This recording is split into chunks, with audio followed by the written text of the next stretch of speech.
Dear friends, good morning. I'd like to welcome you all to Portugal and to our Parliament. Boas-vindas a Portugal e ao nosso I Parlamento. believe you all have E todos devem ter translation device. um aparelho de interpretação. I will speak. Eu tenho os auscultadores, eu vou falar em português I won't e bore you too much. eu não vou ser muito I'll just say a enfadonho. few words Eu só quero about the dizer algumas situation we are all going through palavras right now. sobre a situação que existe no mundo hoje em dia e a importância do vosso trabalho. Sr. A ERC questionou também o Sr. Ministro e a sua resposta. Querida amiga, Presidente da Primeira Comissão da Assembleia da República, distintos membros do corpo diplomático aqui presentes, senhoras e senhores deputados. A paz e a segurança constituem desígnios maiores de uma Europa martirizada por séculos de conflitos e guerras internas, que culminaram com a Primeira Guerra e apenas 20 anos envolvidos com uma Segunda Guerra ainda mais mortífera, resultado direto de uma paz assente na supremacia dos vencedores e em pressupostos frágeis e nada cooperativos. Não admira, pois, em face de tal tragédia, que os europeus tenham desde então elegido a paz e a segurança como a sua maior aspiração. Desde o princípio dos tempos que a Europa, sendo geograficamente uma península ocidental do grande continente euroasiático, tem sido um foco de instabilidade para o mundo inteiro. A história da Europa tem sido uma história de permanente guerra civil, interrompida com o sucesso notável, com todas as suas insuficiências e fracassos, o sucesso notável das Nações Unidas e da prevalência de uma ordem internacional assente no direito público. O relatório que aqui nos traz hoje fala-nos essencialmente de sofrimento humano. Por maiores que sejam os esforços, os valores da paz e da segurança, apesar de fundamentais para as sociedades contemporâneas, nunca serão dado adquirido. Basta olhar para o leste da Europa, Médio Oriente ou Sahel, ou para a tendência de alastramento da conflitualidade global que o Instituto identifica no seu relatório. Cabe aos poderes públicos o dever de contribuir para a consciencialização das populações para a problemática da paz e da segurança. Evidentemente que a informação processada e dirigida pelas diferentes chancelarias e orientadas para a sua política executiva, respondendo a necessidades próprias e específicas, não visa tal objetivo. O que não quer dizer que deva negligenciar-se o conhecimento de tais matérias por parte das populações. Um dos aspectos mais importantes com os quais os poderes públicos, o poder político estão confrontados no nosso tempo é a necessidade de consciencializar as populações, consciencializar os povos, para o regresso a uma era que julgávamos extinta, em que a segurança volta a impor-se como uma preocupação maior e em que somos chamados todos a contribuir e fazer sacrifícios. Os sacrifícios que nos são pedidos, neste momento, são sobretudo de cooperação militar, cooperação financeira, esforço financeiro, e esse apoio tem que ser dado irrestritamente para evitar que cedo ou tarde sejamos todos chamados, sobretudo nós europeus, a fazer um sacrifício maior, que é o sacrifício de sangue. Bem pelo contrário, as nossas sociedades devem prestar a maior atenção à necessidade de uma opinião pública ciente e informada, no que concerne às condições e desafios relacionados com a paz e a segurança. Uma sólida percepção do problema é essencial à prevalência das nossas democracias e dos valores e liberdades que as informam.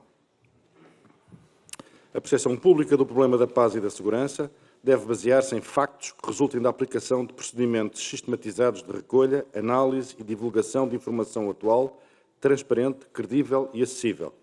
Informação essa igualmente capaz de fazer emergir tendências e correspondentes medidas corretivas também valiosas para os nossos governos. É esse o significado do trabalho da maior relevância do vosso Instituto. Não só servir para qualificar as elites e os decisores, proporcionar-lhes informação vital para a compreensão do mundo em que nos movemos, mas também dar-lhes os instrumentos para poderem manter com as respectivas opiniões públicas uma relação pedagógica. Aqui reside a relevância deste Índice da Paz Global, agora na sua 18ª edição, analisando 163 países, cerca de 99,7% da população mundial. Aí se analisa e classifica o desempenho dos diferentes países à luz de 3 domínios: o da segurança interna geral, o da participação em conflitos latentes e o das despesas militares efetuadas. A posição portuguesa no índice, tanto a global como as parciais, não é, por ora, o mais relevante, mas terá forçosamente de se antecipar que, sendo Portugal o segundo país com menores despesas militares à escala global, atrás da Islândia, a sua posição no índice venha a deteriorar-se no futuro próximo, Não se trata de desconsiderar a paz, trata-se de corresponder ao dever de nos adaptarmos às nossas especiais circunstâncias e responsabilidades em face da insegurança global gerada por terceiros, a quem a paz e a segurança nada dizem, pouco importam. É evidente que Portugal terá que ser um país exemplar no aumento do seu esforço, da sua capacitação militar, embora mantenha uma capacidade dissuasiva relevante na proteção da área que está sob a sua jurisdição e que é gigantesca. O território marítimo sob jurisdição portuguesa equivale mais ou menos ao território do continente europeu. Como nos evidencia a história, paz e economia são duas faces da mesma moeda. Não há paz nem segurança sem economias saudáveis e cooperantes, capazes de garantir mínimos de condigna existência às populações. Por outro lado, o impacto da violência, mesmo nas sociedades mais desenvolvidas, consegue gerar despesas e perdas impressionantes. Refiro-me aos esforços de reconstrução em territórios flagelados, na resposta a dramas humanitários com populações deslocadas, ou ainda aos esforços relacionados com a manutenção e construção da paz. Tal é o problema do denominado impacto económico da violência, e que o presente estudo igualmente se dedica e que deve merecer a nossa atenção. De um ponto de vista simbólico, é importante que a apresentação deste relatório decorra na Assembleia da República, Casa das Liberdades e da Democracia, em cujas atribuições e competências entroncam muitas das matérias aqui tratadas. Gostava de chamar a atenção dos colegas que tiveram a feliz ideia de fazer esta sua importante reunião no nosso país e no nosso Parlamento. Nós estamos a viver tempos inéditos não na história, mas inéditos para a nossa geração e para as gerações que imediatamente nos precederam. Estamos a lidar com potências revisionistas que pretendem subverter uma ordem internacional assente no direito. E nós temos que perceber que a única forma de lidar com potências revisionistas, potências que não se conformam com os princípios novos da Carta das Nações Unidas, historicamente novos, assentes na ideia da igualdade dos Estados, da soberania dos Estados, do respeito pelos tratados, e que pretendem subverter esta ordem e regressar a um paradigma passado, assente na balança de poder, assente em considerações que julgávamos distintas sobre profundidade territorial, sobre os países tampão, sobre territórios de segurança, sobre áreas de influência, sobre países satélites e, acima de tudo, sobre o primado das relações de poder e da balança de poder. Esses países fizeram um cálculo errado. Todos os conflitos partem de um cálculo errado. E a nossa função é garantir que não existam mais cálculos errados. E como é que se previnem os cálculos errados que desencadeiam a violência e as aventuras expansionistas de engrandecimento nacional, que julgávamos distintas historicamente, pela dissuasão. E nós temos todos que cooperar na construção de uma capacidade de dissuasão suficientemente forte para que aqueles que não se conformam com a ordem de saída de 1945, aqueles que não se conformam com uma ordem estruturada em torno dos valores, dos princípios e das regras emanadas do direito internacional, percebam que não têm qualquer vantagem nem possibilidades de êxito ao desafiarem pela força a ordem fundada no direito internacional. Duas boas-vindas a todos, duas boas-vindas ao Instituto para a Economia e a Paz, na pessoa do seu Presidente, a quem passarei a palavra, esperando que o debate que seguirá possa corresponder aos objetivos pretendidos e constituir uma contribuição para o aprofundamento do vosso importante trabalho, que quero aqui, em nome da Assembleia da República Portuguesa, cumprimentar e felicitar. Muito obrigado.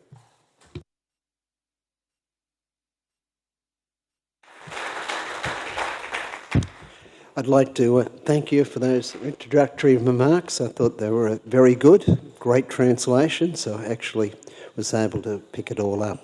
So I hope you can hear me well. I'll try and talk reasonably slowly. Having an Australian Eu accent tenho acento is not australiano e quite vou as falar good as an devagar. English Não, accent. o acento australiano não é tão bom como o inglês quando se fala com o público internacional. Esta apresentação vai ser bastante rápida e todas as apresentações que já fiz sobre o índice da paz global, tem um resultado muito importante. Então, em termos de o Instituto para a Economia e Paz, foi estabelecido para ver a situação entre a economia e paz e depois para prescrever um valor económico para as mudanças. Hoje em dia, nas organizações global, nós temos a nossa sede em Sydney, Austrália, e temos escritórios em Bruxelas, Nova Iorque, Nairobi e outros sítios como as Filipinas, Bruxelas e aqui em Portugal. Há muita ênfase sobre a média. Eu estive em Londres a fazer uma apresentação sobre o Índice da Paz Global. Estamos a 2,5 mil milhões de impressões. O ano passado nós tivemos 44 mil milhões de impressões nos meios de comunicação social. Nas redes sociais também temos muitos. Trabalhamos com todas as organizações internacionais que trabalham na área de pesquisa e utilizam os resultados dos nossos relatórios, como o Índice de Paz Global, de Ameaça Global. Então, trabalhamos com muitas organizações, em muitas divisões das Nações Unidas, do Banco Mundial e o OCDE e muitos mais. Havia cerca de 8 mil referências académicas, de artigos académicos dos nossos livros. Isso é há cerca de 2 mil por ano. Os relatórios são utilizados, temos cerca de 250 mil visitantes por ano, deve ser 4 vezes isto. Porção distribuída através de outros meios também. Nós temos programas de formação, nós damos formação a cerca de 100 mil pessoas e temos a 1.500 portais. Nós temos estes embaixadores que representam cada portal e depois há uma formação, recebem formação. Então, eu já acabei com a publicidade e agora vou falar do índice. Bom, as principais conclusões. Então, Islândia continua a ser o país mais pacífico do mundo. Tem sido todos os anos, menos em 2008. E El Salvador e os Emirados Árabes Unidos registaram as maiores melhorias. A Europa continua a ser a região mais pacífica do mundo, mas isto tem estado aqui todos os anos. E as taxas de homicídio continuam a diminuir a nível mundial. Portanto, isso é uma tendência que as percepções de criminalidade a nível global estão a melhorar em muito mais países do que estão a deteriorar-se. A América do Norte registrou a deterioração regional mais acentuada. Isto é um bocadinho anormal, porque estamos a falar de 2 países, os Estados Unidos e o Canadá. E 8 das 9 regiões das regiões do mundo registraram deteriorações. Agora chegamos às principais conclusões.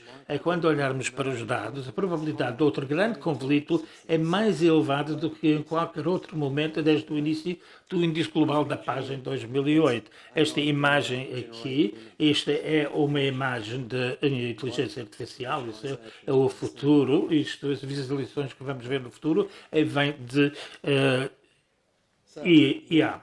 Agora aqui torna-se muito triste. Agora há mais conflitos do que em qualquer outro momento desde a Segunda Guerra Mundial, 56 conflitos. Este número, desde que publicámos o índice, aumentou mais por 3 vezes. Então é 59 e não 56, desde o fim da Segunda Guerra Mundial. Há mais países envolvidos num conflito fora das suas fronteiras do que em qualquer outro momento desde a criação da IGP em 2008. Estamos a falar de 98 países dos 163 países abrangidos. O ano passado, em 2023, houve mais países que deterioraram num único ano desde a criação da IGP, e estamos a falar de 97 países dos 163 países. 104 países aumentaram a sua militarização em 2023. E de 2008 até 2022-21, o que é que nós encontramos? Que a militarização média de cada país estava a diminuir durante este período de tempo. Então, isto mudou em 2022, em 2023, Não devia ser 104 que está aqui, isto devia ser 108 países e nós esperamos a tendência com nós esperamos que esta deterioração ou este aumento da militarização vai continuar pelo menos durante os próximos 3 anos. Agora, por que é que nós temos todos estes conflitos que não estão resolvidos? Então voltamos à década dos anos 70, 49% dos conflitos terminavam numa vitória. E na década de 2010 desceu para 9%. Sim, se nós olharmos para os acordos de paz em 1970, 23% dos conflitos acabaram com um acordo de paz em 2010. Agora estamos a falar de 4% em 2010. Sim, podemos ver que não houve uma resolução em comparação com os 63%, que 73%, aliás, que tiveram uma resolução nos anos 70. Agora, se olharmos para hoje, temos 50 conflitos de baixo nível em 2023. 20 deles está a decorrer a mais de uma década. Assim, se olharmos para o que diz e o que é que nós podemos ver, há uma grande necessidade de tentar resolver estes conflitos mais pequenos que podem ser resolvidos antes de começarem a ser um conflito importante. Para reforçar isso, nós voltamos a 2019, Etiópia, Ucrânia e Gaza foram aquilo que nós chamávamos conflitos menores. Muitos deles já existem há muito tempo, que não são fáceis de resolver e são todos classificados como conflitos menores. Eu já vim das Filipinas e nós estamos a trabalhar com o governo das Filipinas e eles produziram resultados notáveis e um bocadinho mais tempo do que a última década, eles conseguiram reduzir com êxito as insurreições através de programas governamentais completos que envolvem o desenvolvimento, a integração dos rebeldes e a coordenação civil-militar, e eles voltaram a centrar-se em desenvolvimento e depois não se pode fazer muito, pode ser rápido e mostrar impacto, e foi a abordagem que eles tiveram, a integração entre os rebeldes e a coordenação civil-militar para colaborarem. Isto é o que eu gosto muito. As Filipinas, na última década, melhoraram 40 lugares no índice de paz global, estão no lugar número 100. E depois nós vimos o dinheiro gasto na manutenção e construção da paz, representa 0,6% do custo das Forças Armadas Mundiais. Se queremos construir resiliência, temos de ver como é que podemos ser proativos para evitar o conflito. Então, o trabalho para o nosso Instituto e muitas outras organizações podem ver exatamente onde são os conflitos do futuro, como, por exemplo, conflitos como paz positiva, que pode nos dar uma ideia sobre a resiliência de cada país e podemos determinar que países é que vão continuar com paz. Temos uma metodologia onde eles podem ver o futuro, temos uma taxa de precisão de 90% de paz, de queda de paz. Isto não quer dizer que não vão ter um conflito, mas pode haver apenas uma instabilidade política, por exemplo. E o que nós vemos é que há uma grande necessidade de classificar os conflitos. Nós podemos classificá-los e compreender quais são fáceis de resolver e depois utilizar as ações diplomáticas que podem ajudar muito em resolver a paz global. Agora vou começar a fazer mais rápido. E os indicadores consistem de 3 áreas, 23 indicadores, 6 que medem o conflito nacional e internacional, 10 que medem segurança social e segurança e 7 que medem militarização. Nós nós medimos, quando medimos qualquer coisa, temos de ter uma definição que é muito importante para exatamente saber qual é a metodologia que vai utilizar. E muitas outras abordagens que nós podemos ter utilizado para saber qual é a definição. Isto é o mapa do mundo, e verde e azul, acho que isso é muito bom. Encarnado é muito mau. Claro que a parte de cima é a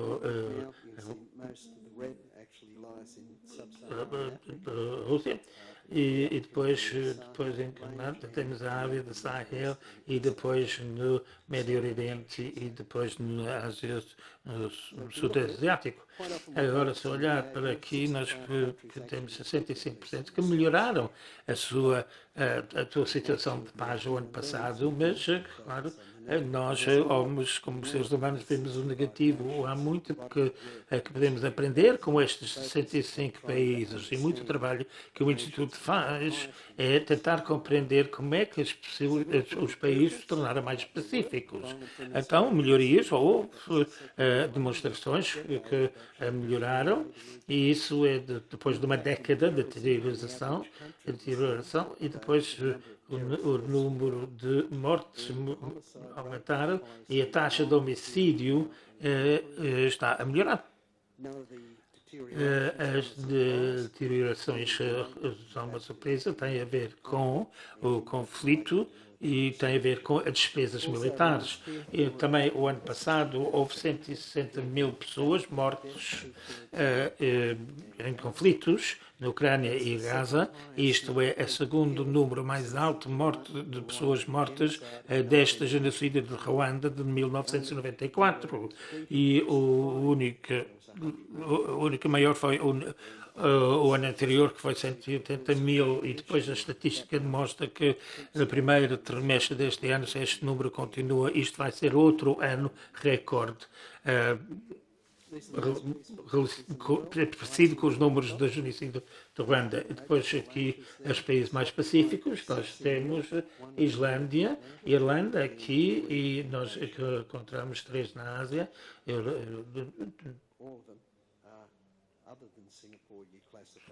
Seis na Europa, as outras são classificadas de democracias. E depois vamos aos menos pacíficos. Temos o Iêmen, que é o país menos pacífico do mundo, e todos estes países estão envolvidos em conflitos. E podemos reparar que a Ucrânia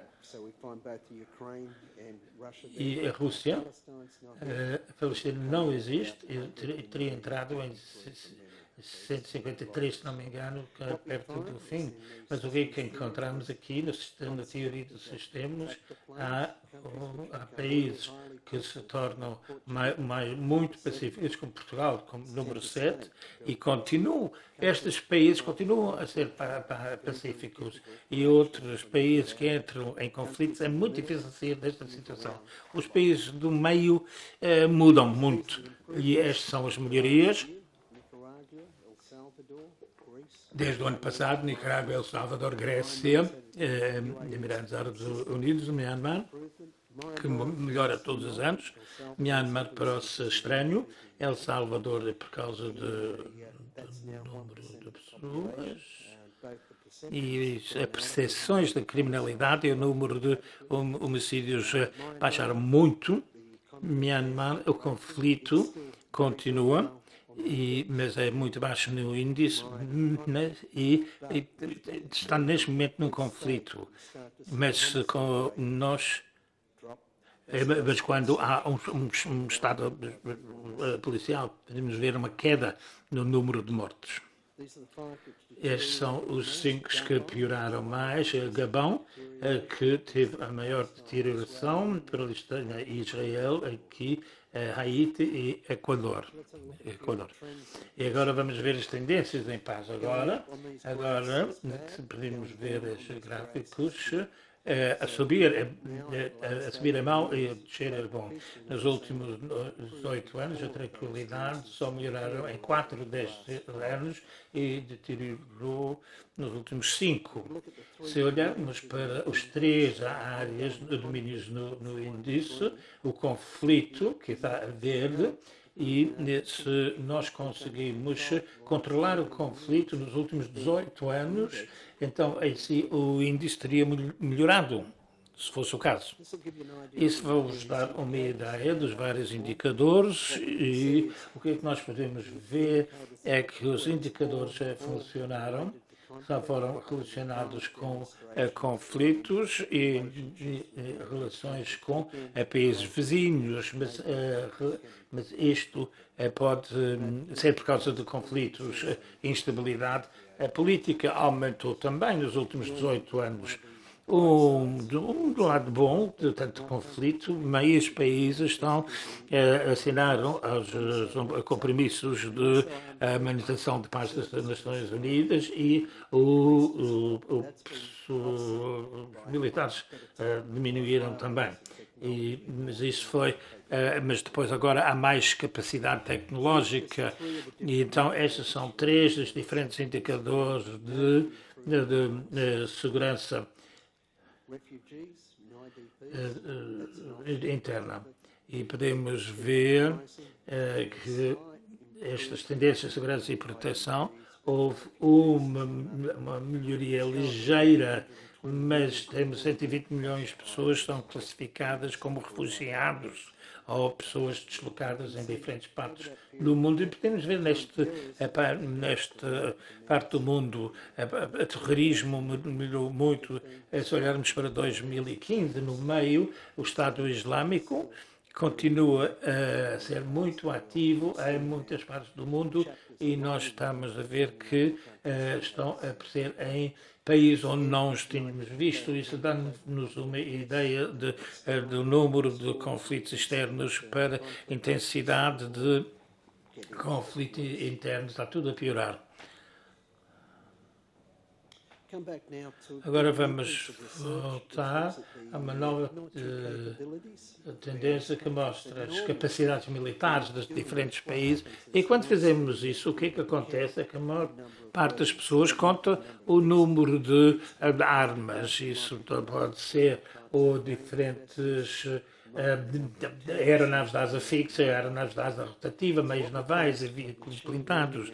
Então, nós temos algoritmo agora que o que é que faz? É que olha para as diferentes gerações de armas, equipamento, e depois faz uma sofisticação, uma medida de sofisticação combinada com o número, dá-nos uma ideia de capacidade militar, juntamente com o conhecimento sobre se o equipamento está a ser utilizado ou não. Então, o que é que nós podemos ver são as capacidades gerais, na última década, aumentaram em 11%. E mesmo durante este período, o que é que nós encontramos é que o número de militares baixou. Isto é para vos dar uma ideia quando olharmos o número de aeronaves, que isso é a capacidade, e como é que isso mudou em tempo, isso aumentou de cerca de 16%.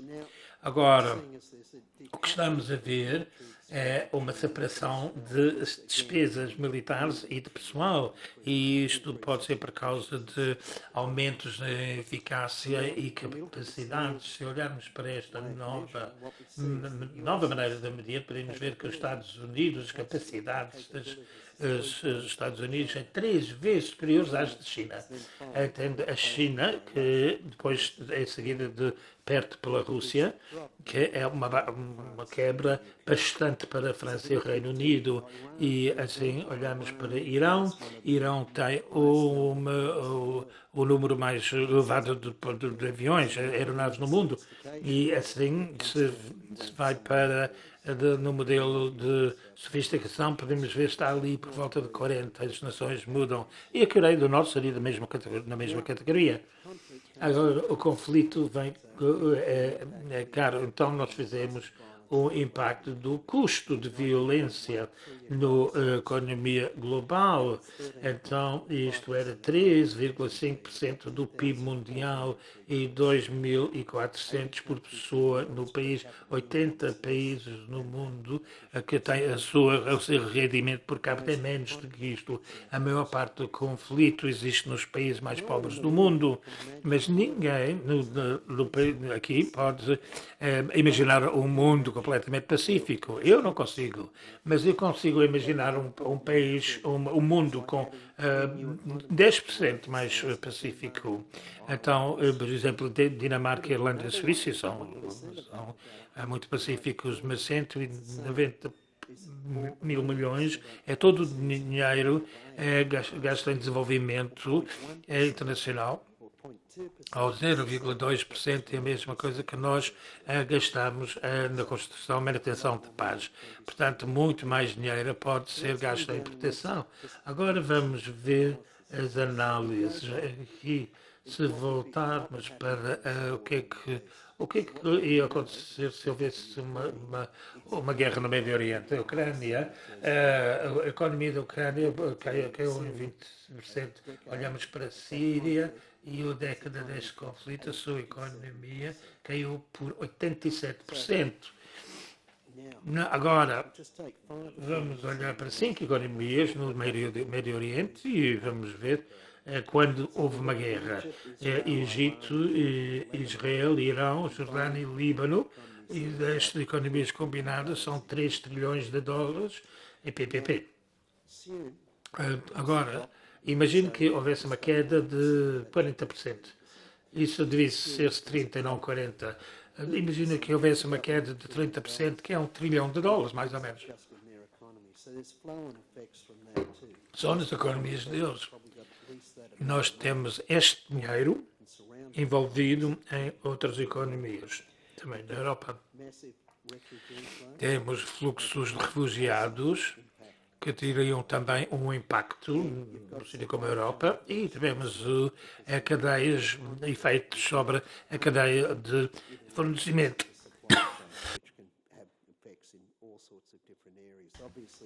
Assim, Ucrânia, por exemplo, os fabricantes de automóveis na Alemanha não podiam ter peças. Podemos ver o Mar Vermelho, há ataques diários pelos úteis nos navios, e isso quer dizer que os navios não podem ser segurados e têm de dar a volta na África, que pode perturbar as cadeias de fornecimento, que aumenta também os custos. E também a guerra cria vácuos onde os terroristas podem entrar, mas nós podemos ver isso no Sahel e outras partes do mundo. Assim, dá-nos uma ideia das despesas no modelo de impacto económico. 45% é despesas militares, 29% são de segurança interna, e isto varia de uma região para outra. Em América, de norte a do sul, e nós vamos para a América Central, América Latina, aqui à direita, a maior parte é crime violento, homicídio, suicídio, que fazem parte, todos fazem parte do modelo. Agora vamos ver a guerra do século XXI. O gráfico à esquerda é o número de mortes por mês na Ucrânia, e assim nós sabemos que isto tem estado a diminuir. E o pico foi no fim de 2022. Mas se olharmos para a direita, isto é bastante interessante. O que é que estamos a fazer? Nós pegamos nos médios, Israel e Palestina, e os meios de comunicação em mídia. Depois vimos de 1995 aumentou de 30% até 85% a 90% hoje em dia. Antes do começo da guerra, em outubro. Estas coisas podem mostrar o sentimento, as percepções das pessoas e pode-nos dar um indicador de conflitos do futuro. Isto dá-nos uma ideia das mortes em combate. Isto vai até os anos, começa nos anos 50 e o azul é mais recente e podemos ver o aumento, que é um grande problema, mas não tem nada a ver com aquilo que era durante a Guerra do Golfo, assim à direita. Nós podemos ver aquele com muito amarelo. Amarelo é o número de conflitos e estes são dentro de países. Mas aqui é o encarnado, que a maneira que isto aumentou, isto chama-se conflitos interestados internacionalizados. Isso é quando temos outras partes e outros poderes envolvidos num conflito interno noutro país.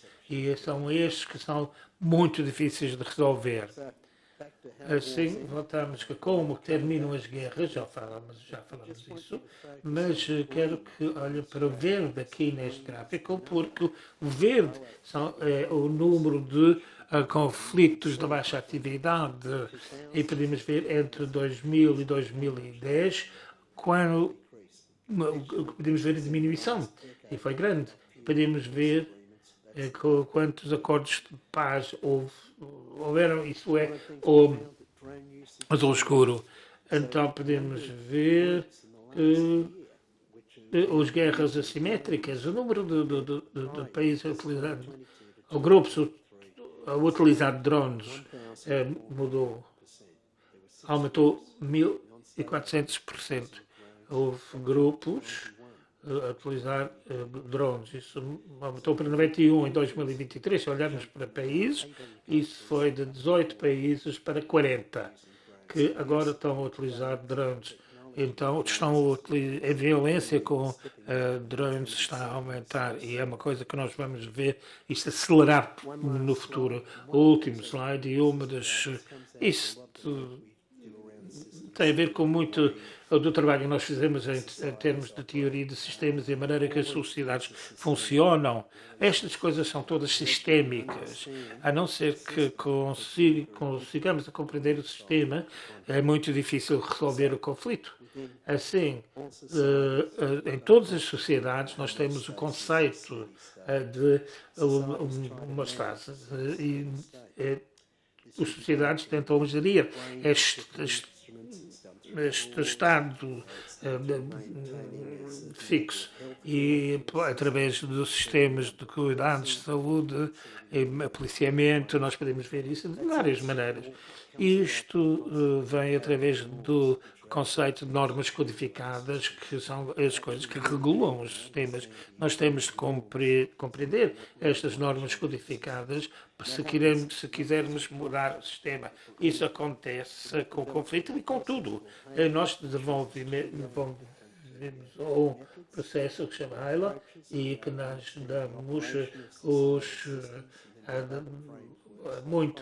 nós temos, por exemplo, para dispositivo, diferentes oficinas, que são maneiras de abordar comunidades com abordagens simples e holísticas para ter uma mudança melhor.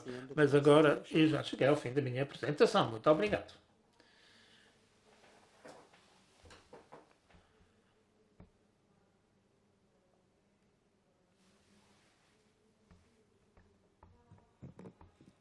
Ou casos como tem vindo a acontecer no grupo Global Media, que nos traz de facto novos... Foi muito esclarecedora e neste momento vamos passar à fase do debate e eu daria primeiro a palavra aos grupos parlamentares que queiram fazer algum pedido de esclarecimento ou alguma intervenção e fica a aguardar que se inscrevam para o efeito. De seguida, depois dos grupos parlamentares, daria a palavra aos convidados que assim entendessem.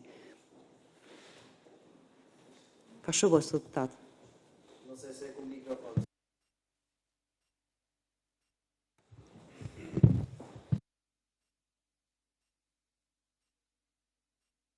Muito obrigado, Sra. Presidente, e também cumprimento a Presidente da Comissão de Negócios Estrangeiros e, naturalmente, o nosso convidado que veio apresentar este Global Peace Index de enorme importância. Também queria saudar naturalmente o Sr. Secretário de Estado, aqui presente também o Sr. Deputado e ex-Ministro da Administração Interna e também a Sra. Doutora ex-Ministra da Defesa Nacional, que é sempre um gosto também recebê-la aqui na Assembleia da República. Cumprimentar também todos os diplomatas aqui presentes e os organizadores da iniciativa. De facto, o Partido Social Democrata, com imenso entusiasmo, está aqui presente, porque estamos a falar de um índice muito importante que coloca bem Portugal, mas que também envia avisos a Portugal. Aliás, se há uma conclusão que se pode tirar destes números, é que hoje podemos estar bem, mas amanhã estarmos menos bem ou mesmo mal. Os números são preocupantes. Há um dado que me impressionou bastante, não me surpreendeu, mas impressionou, que é verificarmos que gastamos muito pouco na prevenção dos conflitos. Gastamos muito pouco para prevenir a guerra. Só gastamos nem 1% daquilo que se gasta na guerra, gastamos na prevenção dos conflitos e na paz. O senhor, não me vou alongar, aliás, o senhor Presidente da Comissão Parlamentar de Negócios Estrangeiros e Comunidades, o meu querido amigo, fez uma intervenção, uma introdução muito bem feita, onde chamou a atenção dos grandes conflitos mundiais, mas também traduziu muito bem aquilo que a Assembleia da República e a Comissão Parlamentar pensa, aquilo que a diplomacia portuguesa pensa. É uma diplomacia que defende e faz muito pela paz. É isso que nós queremos. Muito obrigado. Muito obrigado, Sr. Deputado. Dava agora a possibilidade, quem se quisesse fazer um pequeno sinal para alguma intervenção. Sr. Deputado Zé Luís Carneiro. Muito obrigado. Senhor Presidente da Comissão dos Negócios Estrangeiros, Senhor Presidente da Comissão de Assuntos, Direitos, Liberdades e Garantias, responsável por este importante instrumento de avaliação da paz no mundo, o Sr. Secretário de Estado da Administração Interna, demais deputados. Nós tínhamos em curso um trabalho a ser desenvolvido precisamente para procurarmos adotar no nosso país uma metodologia de análise adaptada aos territórios urbanos e a partir da Estratégia Integrada de Segurança Urbana.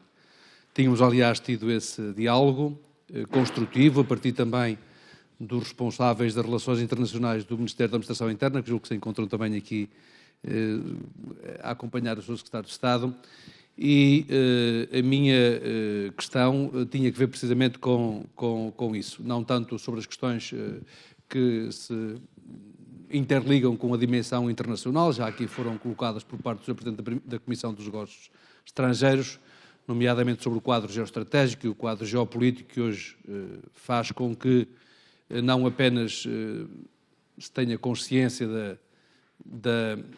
da instabilidade que se abateu sobre essas regiões mais próximas das zonas de conflito, mas o modo como esses conflitos também depois acabam por ter expressões dessa instabilidade e do acentuar de conflitos, uns mais antigos, outros mais recentes, mas cuja gênese, digamos assim, está historicamente vinculada a conflitos de natureza territorial, de estratégias de influência, de modalidades de guerra indireta, que já aqui foram devidamente expressas por parte do Sr. Presidente da Comissão dos Negócios Estrangeiros. E por isso a minha, digamos, questão tinha que ver precisamente com o modo como nós, Estado, e neste caso, função de soberania, administração interna, poderíamos utilizar e desenvolver a aplicação desta metodologia na análise daquilo que são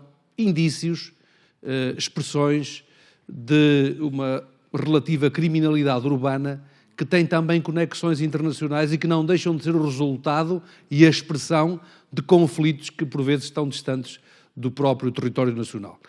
Temos aqui connosco, há pouco não saudei, mas queria fazê-lo, a nossa ex-Ministra da Defesa Nacional. Nós sabemos bem que a expressão da guerra na Ucrânia é muito vasta, nomeadamente na criminalidade organizada, quer no que respeita ao tráfico de seres humanos, quer no que respeita ao tráfico de droga, quer no que diz respeito ao tráfico de armas e à desregulação do próprio tráfico de armas no quadro e no solo europeu, e, portanto, há expressões dos conflitos militares que têm depois ramificações que, por vezes, são duradouros e são estruturais. Ora, a questão está em como é que nós poderíamos, efetivamente, utilizar esta metodologia, este framework que foi desenvolvido, para aplicar aos territórios urbanos e como é que essa metodologia, que é integrada, nomeadamente a metodologia adotada pela Estratégia Integrada de Segurança Urbana, devo dizer que, por exemplo, a Bélgica veio dialogar connosco sobre esta metodologia, a Alemanha veio dialogar connosco sobre esta metodologia, a Espanha dialogou connosco sobre esta metodologia e, mais importante do que esse diálogo, é verificar como é que esse diálogo pode dar origem a um trabalho em rede no âmbito das principais cidades ou territórios urbanos europeus para avaliar os termos em que, numa realidade mais micro, nós somos capazes também de extrair ilações sobre os efeitos dos conflitos internacionais no quadro dos territórios nacionais e nas dimensões da coesão e do desenvolvimento, porque são dimensões inquestionavelmente associados à coesão e ao desenvolvimento de cada um dos países e, por isso, e bem, este índice associa as questões da economia e do desenvolvimento às questões da paz e às questões da segurança. Obrigado. Muitíssimo obrigada.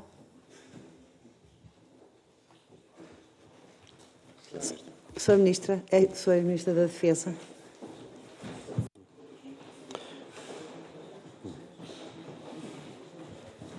Muito obrigado.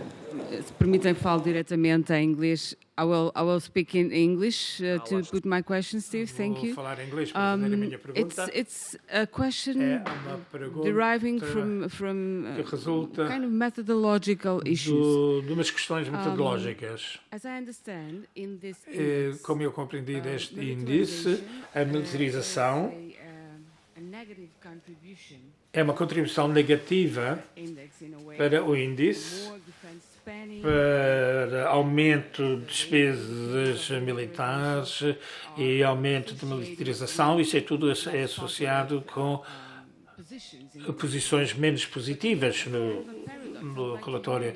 Mas há um paradoxo aqui. Nós sabemos que isso é uma das... Temos de prevenir os conflitos, que é muito eficaz. Nós falamos nos últimos anos que nós investimos menos na defesa, portanto, as nossas capacidades de defesa eram menos. Assim, como é que nós podemos lidar com o facto que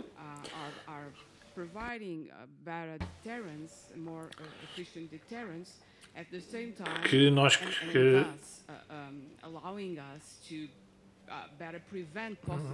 sim, nós podemos criar dissuasores, fatores dissuasores, e estes indicadores levam a uma posição menos positiva no índice. Pode comentar.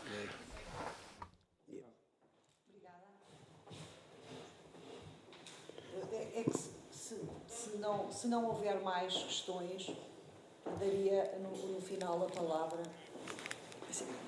Se não houver mais questões, isto não está. Não, daria a palavra no fim para qualquer esclarecimento mais, como eu não vejo mais ninguém intervir. Tem a palavra para resposta, para depois encerrarmos então o debate.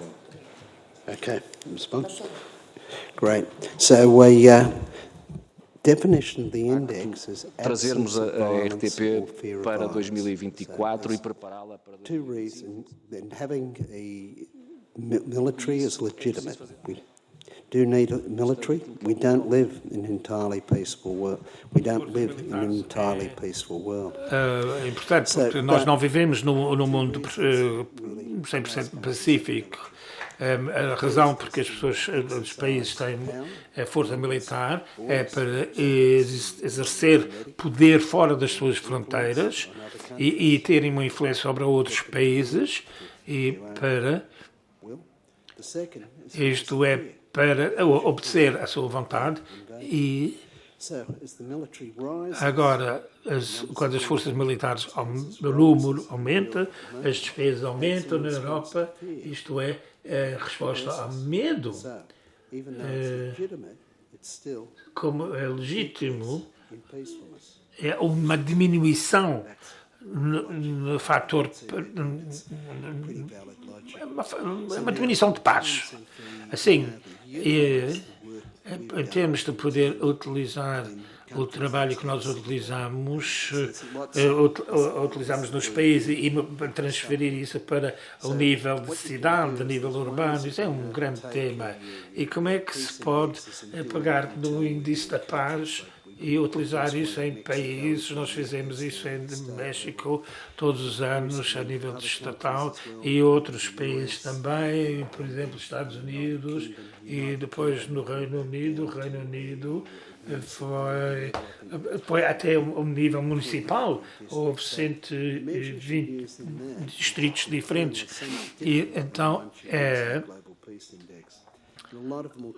a metodologia tem de ser um bocadinho diferente, mas isto é bom porque isto dá-nos um barómetro do nível de paz e fazemos isto em Portugal através de freguesias. Eu sei que tens a estatística e a capacidade de fazer isso a nível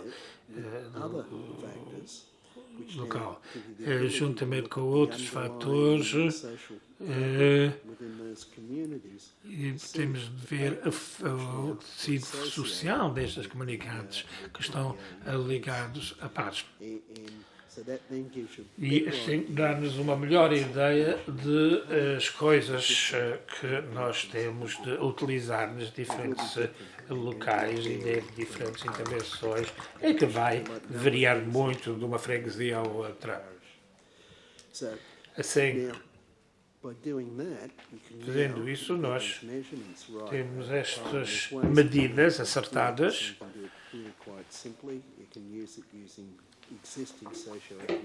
Pode fazer isso utilizando os dados socioeconómicos já existentes ou utilizar técnicas de inquéritos que já foram desenvolvidos para ter uma ideia sistémica de comunidade, e utilizando estas técnicas podemos olhar para programas que foram introduzidos na comunidade e podemos determinar o efeito e prever como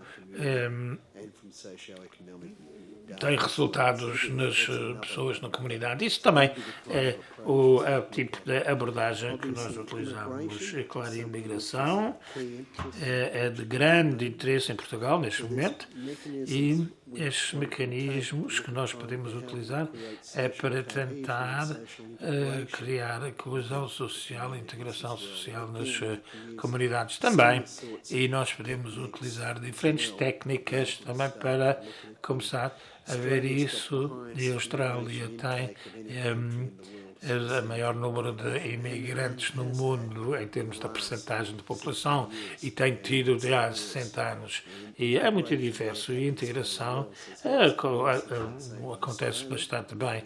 Há muitas políticas da Austrália que podem ser interessantes para estudar, e nada é perfeito, mas nós temos um programa de coesão social, integração social.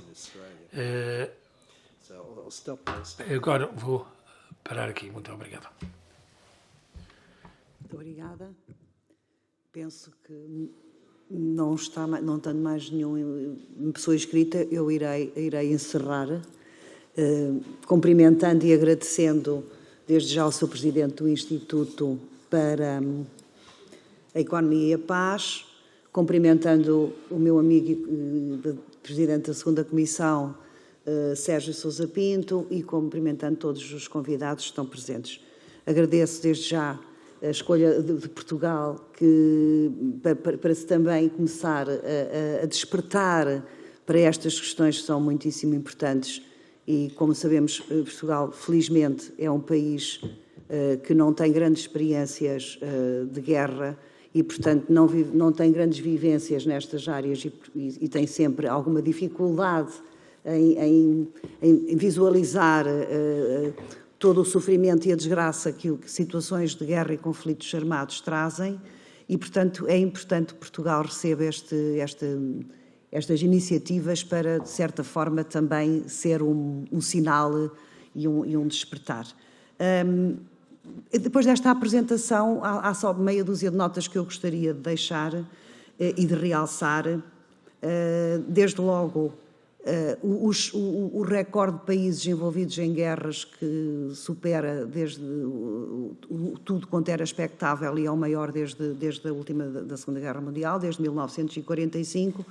E estes instrumentos são muitíssimo importantes porque medem a segurança e a paz de uma forma mais global e são importantes porque condicionam inúmeros fatores de caráter social e económico. E permitam-me, como Presidente da Comissão de Assuntos Constitucionais, Direitos, Liberdades e Garantias, que deixe aqui alguns desafios que se colocam a todas as sociedades, inclusivamente à portuguesa. Desde logo, e um bocadinho fugindo para a minha área, a violação que isto tem dos direitos fundamentais, a violação do direito internacional e as consequências que isso traz para toda a paz e a arquitetura mundial. Desde logo, temos comprometido o frágil, já de si frágil equilíbrio entre segurança e liberdades individuais. Isto significa que as pessoas em cenário de guerra, preocupados que estão com a segurança, permitem-se a si próprias prescindir dos seus direitos individuais em prol da segurança geral. Este equilíbrio não pode ser levado, prescindir destes direitos e de personalidade de direitos individuais não pode ser levado ao extremo e tem que haver aqui sempre uma preocupação de equilíbrio entre a segurança e os direitos individuais das pessoas. Por sua vez, os fluxos de pessoas que fogem destes conflitos e que provocam variações populacionais inesperadas e muitas vezes em países impreparados para elas, têm feito recrudescer movimentos um bocadinho complicados, quer em termos do olhar para as migrações, para os refugiados e para as pessoas deslocalizadas, desamparadas ou desacompanhadas, e tem feito criar também alguns problemas em termos de populismos e de aproveitamento destes movimentos para, de certa forma, também fazer recrudescer algumas teorias que podem pôr em causa e em crise a democracia. Queria também dar só uma nota em relação ao que, mais para nós que estamos na Assembleia da República, ao que isto poderá ter em efeitos orçamentais, em alterações da economia e dos orçamentos de Estado. O orçamento já estamos a ver isso acontecer em muitos países, um enfoque na defesa com prejuízo, principalmente nos países de fracos recursos, com prejuízo em áreas sociais e outras áreas que também de si precisariam e, portanto, são estes alertas, além do custo para a reabilitação e para a reconstrução, que também muitas vezes é de tal forma assustador que nos preocupem muito. Este tipo de conflitos também traz consigo um aumento de determinado tipo de crimes que não podemos deixar de dar nota aqui e de alertar, como o caso do tráfico de seres humanos, o caso de agressões e violações, principalmente sobre as mulheres, e outros crimes que estão associados aos conflitos de guerra. Não é de todo nenhuma novidade para vocês que a arquitetura, a economia e a geografia económica mundial muda com este tipo de conflitos e, portanto, os países também temos de estar atentos a estes movimentos e estes instrumentos são importantíssimos porque impactam na decisão, quer quanto ao investimento, na sua geografia, onde vou investir, quer quanto ao tipo de investimento, no que é que vou investir, como é o caso que nós temos mais próximo da pandemia, em que houve o recrudescimento das indústrias da saúde, na área da saúde, e agora estamos a ver acontecer isto na indústria militar. E, portanto, todas estas movimentações económicas e estes índices são importantíssimos, porque são importantes ajudas à tomada de decisão, quer para os governos, quer para os parlamentos, quer para o tecido económico. E, portanto, são, de facto, muito importantes nesta matéria. E, portanto, nós vimos agora, neste momento, aumentar e proliferar a indústria militar, e eu queria só deixar estas notas para nós, Parlamento, tomarmos bem nota. Estes índices não são mera informação para estarmos bem na fotografia de um ranking. Estes números são muito importantes para nos alertarem para o que aí vem, os desafios para a nossa economia, para a nossa sociedade, para a gestão de migrações, de refugiados, de outros fenómenos que vão aparecendo e que são próprios, quer de guerras, quer até de conflitos, de outro tipo de conflitos, quer de severos problemas climáticos, para não falar no que estes conflitos armados trazem em termos de progresso nas questões das metas ambientais e outras metas que estão francamente comprometidas, porque tal como os direitos individuais são esquecidos em prol de um bem maior que é a paz.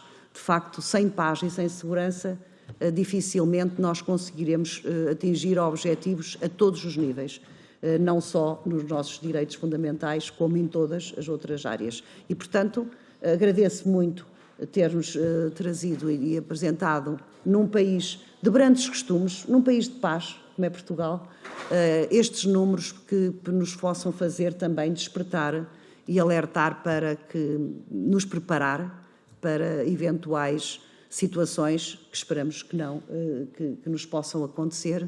E deixo também um agradecimento a todos os convidados e todos os presentes e encerramos esta apresentação. Muito obrigada a todos e obrigado pela vossa presença.